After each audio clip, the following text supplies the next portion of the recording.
My 24F roommates, 25F, 24F, hate my cat, 10M. We are currently quarantined together. I made it loud and clear that I would be moving in with a cat when we all moved in together. One of the two roommates, let's call them G and B for short, had already met the cat too. I also made it clear the cat is ill, although the only real consequence to this is medical expenses, and it only concerns me. They both agreed to this. G and B became really good friends, whereas I'm pretty good friends with B but have sort of an awkward roommate relationship with G. I have a feeling G doesn't like me very much, but this is speculation. I'm neutral towards her. We just didn't click. This isn't a problem by itself, it happens, but I find myself sort of outnumbered at times. A while ago, B accidentally locked the cat in her room. We only realized hours later, and the cat had peed on her carpet. I apologized and later paid for the cleaning, but she started crying and locked herself in G's room and they both just didn't talk to me for a while. No real hostility shown, just the atmosphere. The accident hasn't repeated since, and the cat was banned from G's and B's rooms. This was months ago, but I suppose it's where it started. Over time, they had more observations, like asking me to move the cans of cat food from my cabinet in the kitchen because it grossed them out to see it with the rest of the food. I always complied to every request. All this seemed over the top to me, but when I talked it over with my friends they mostly agreed with B and G, so I thought I'm just biased because the cat is mine. Now that we're in quarantine, I keep overhearing them complaining about the cat, and almost every day I get a complaint about something. Today I woke up and I had a string of messages from G saying I should keep the cat locked in my room because it annoys her to hear him meow,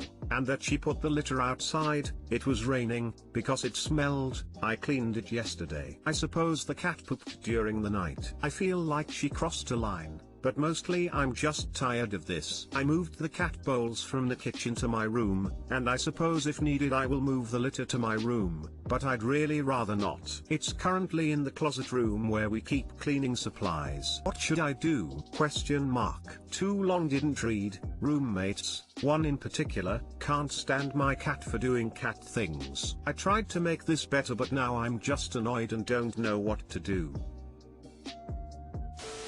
It's hard to tell, but there's a couple of notes. They knew the cat was a part of the deal. They agreed. Cats meow. They are kinda just going to have to get over that. If it bothers them, not your problem. Moving the cat food, if it's canned food, is a ridiculous and unreasonable request. It's the same as storing any other can. If it's your area to keep your food in, that's where it goes. They're going to have to get over that. Your cat should not be in their personal spaces. That should be enforced. That is reasonable. A litter box seems to be a source of conflict. If smell is a problem, look for odor eating or covered litter boxes. Make sure it's either in your room or not in a common space used frequently. Keep up with it. That is a fair request. However, they should absolutely be talking to you before moving it. Make sure the cat isn't doing damage to common areas, like peeing, but outside of that, the minute they agreed to let the cat in, they did agree to a lot of these perceived problems. You can't make them like it, and you may want to consider moving when the lease is up because you also can't stop them from disliking it. Until then,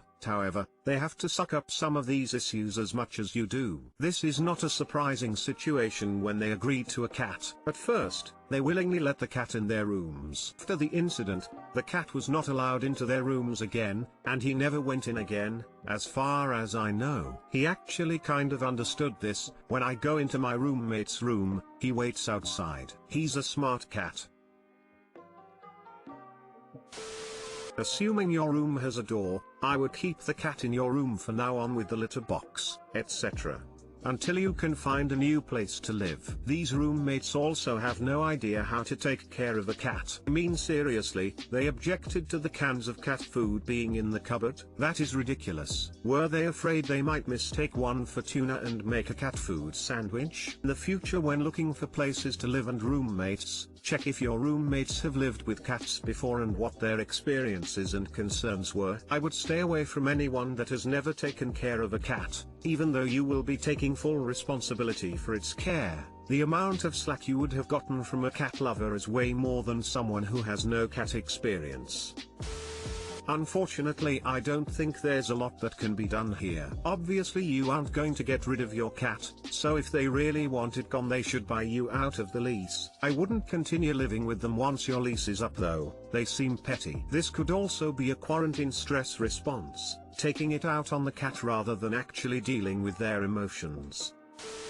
Sounds like you need a new place to live. Your roommates are being ridiculous. Like you said, they knew that you were moving in with a cat and they agreed to it. It sounds like they expected the cat to have absolutely no impact on their lives, when the reality is that even good cats walk around, need care, have stuff happen, etc. And even good cats can get trapped in a room, stressed, or sick, and unleash a little bodily fluid. This is part and parcel of living with an animal, and something they should have anticipated but apparently did not. At this point, it doesn't matter. They don't like living with the cat. You guys need to have a meeting and discuss your options. How long do you have left on the lease? Do they want the cat out beforehand? It's not reasonable for them to expect you to scoop the litter while you are asleep, so is there a compromise to be found there? I think it's mean to have you put the cat and the litter in your room, but I've done it before in roommate situations like this and it's not the worst thing in the world. Get litter bags and scoop the box every time the cat poops/pees, then throw out the whole bag whenever it gets smelly. My partner, 28M, UK, said that I've, 23 FPH, ruined his life and that he hates me because he is now in debt due to the 3 trips he's taken to see me during our LDR.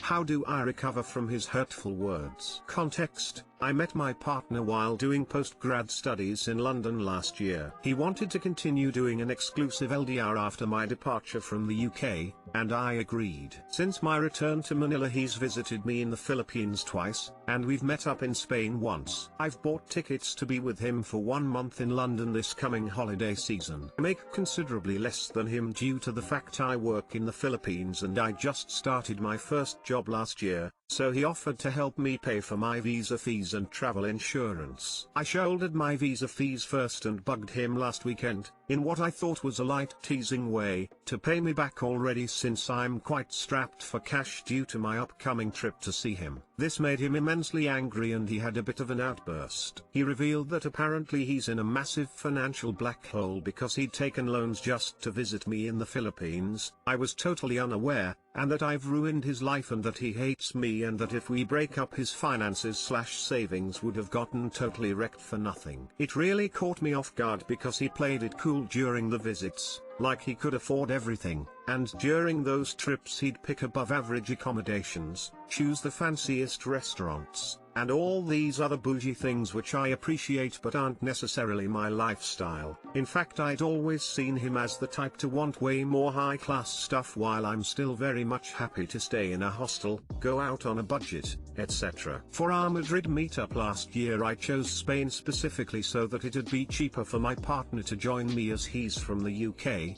but he's saying now that even that trip he could barely afford. While he was getting angry at me he just brought up a whole bunch of past issues and kept blaming me for ruining his life due to making him spend for things he couldn't actually afford, when in reality I didn't ask for anything fancy really and I'm the type used to budgeting things, 5 years younger, only graduated from uni 2 years ago, still at my first job. I feel like he's getting mad at me for his own tactics to impress me, and now I'm scared to give him any obligations as my LDR boyfriend, to expect Christmas gifts even, because he might play victim again and blame me for ruining his life down the line. It's a really strange situation because I thought our relationship was pretty much smooth sailing until all the finance issues came to light. While drunk he called me to say I fucking love you and I have no regrets but you've ruined my life. I wish sometimes I hadn't fallen in love. Life was easier when I knew I couldn't fall in love, etc. He apologized for the outburst the next day and said it's my fault, I'm a 28-year-old man living at home, if I was more responsible this wouldn't be the case, it's on me to sort it out. We agreed to finally create a proper budget when we meet up again this December,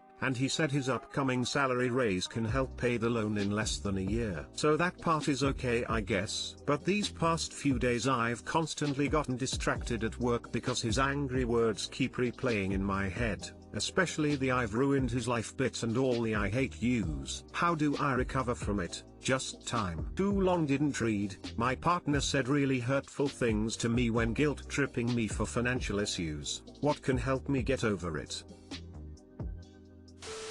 This is not a normal argument. Full stop. As others have said, his financial decisions are his alone, but I think he already addressed that according to the end of your post, so I won't bother. What I'm more focused on is the content of his outburst. Saying, "I hate you" is not normal or healthy. Telling you that you ruined his life is not normal or healthy. His outburst was abusive. If this is super out of character for him and you want to give him another chance, now is the time for firm boundaries. Make it clear that he has some relationship repairing to do, and that's the last time he speaks to you that way, or you're gone. And mean it. If you don't feel as though you can continue the relationship, that would be absolutely understandable. And if this is normal for him, please leave. It won't get better. You simply aren't responsible for financial decisions he made without telling you, and that got him in trouble. Sorry that is so brief, but it's the entire truth here. Would you have wanted him to take out loans to do these things and tar Jay on that debt? If the answer is no, then you've got nothing to feel guilty about. Red flag alert, police light, triangular flag on post. This is not a healthy relationship, it is gaslighting. It is abusive. Seriously consider if you want to spend your life with someone who displays this sort of behavior to you. He's just shitty with money. Never should have gone if he couldn't foot the bill. If he cared about you, he'd see all time with you as time well spent. That's a massive red flag. I think you did not do anything wrong, you did not pressure him to spend, and he should just have been more open about how much he can afford. It sounds like in a way he is trying to make you feel so guilty that it will guarantee you will stay with him. He spent money to see you and now he wants a return on his investment basically. But you don't owe him anything, and you should feel free to leave. You could speak to him, but honestly I am not sure I would even bother. My 30 grandmother, late 70s, has dementia, and I could really use some advice from someone who's experienced this with a loved one. Okay, I usually just lurk, but I figured this would be the best place to find advice. My grandpa died about a month ago, so my mom, aunt, and my uncle have taken up shifts staying and spending the nights with her because she can no longer be alone. They work, of course, so whenever possible, I stay with her during the daytime. Y'all, I just want to make it clear that I'd move mountains for this woman. I was her first grandchild and have always been the favorite. He practically raised me, like I never knew I could love someone as much as I do my nana. However, my dilemma is her sudden mood changes, and when she tells me she wants to go home, mind you, she still lives in the same house she always has the last few decades, but now she doesn't see it as her real home, if that makes any sense. She'll want me to help her pack and take her wherever home is. Usually I try to steer the conversation in a different direction, but it doesn't always work. She'll get sullen and start crying and talking to someone, I don't know who, and keep saying she wants to go home. Is there a better way for me to handle this situation? Too long didn't read. Nana has dementia.